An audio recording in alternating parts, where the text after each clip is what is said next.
Russia's military says it's shot down 389 Ukrainian drones overnight in one of the largest attacks to date. The attack even sparking a fire at a major port near Leningrad in northwestern Russia.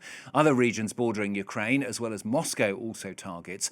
It comes, though, after Russia on Tuesday launched a huge attack of over 1,000 drones on Ukraine. In broad daylight it was, one of the largest ever attacks. That's sparking fears that Vladimir Putin's spring offensive is getting underway. Well, we're going to cross to Kyiv, talk to our correspondent Emmanuelle Chaze, who joins us from there. Emmanuelle, first of all, bring us up to date with the latest attacks by Ukraine on Russian territory overnight.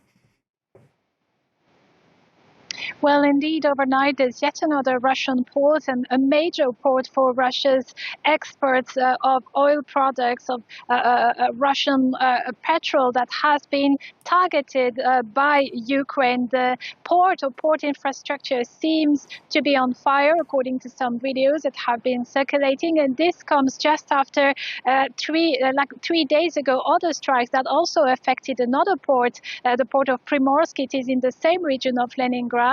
Overnight, it is the port of Ust-Luga.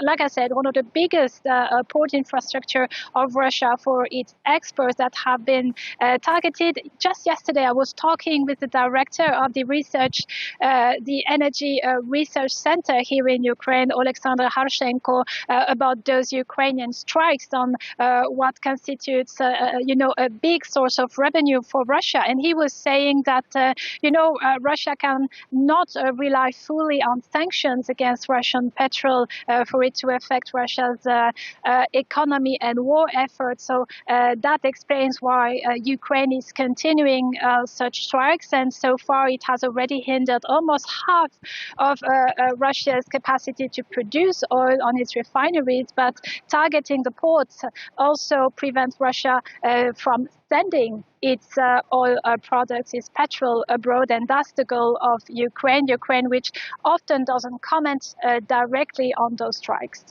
Emmanuelle, it does come, doesn't it, after this huge attack yesterday by Russia that's really starting now to spark fears that Vladimir Putin's spring offensive is getting underway? Absolutely. Yesterday was probably one of the worst possible day for millions of Ukrainians, with almost 1,000 drones and over 30 missiles targeting various sites across Ukraine. First, there is the human cost. 7 people died, over 50 were injured. And there's also a cost on Ukraine's and the world's heritage, since the western city of Lviv has been hardly hit.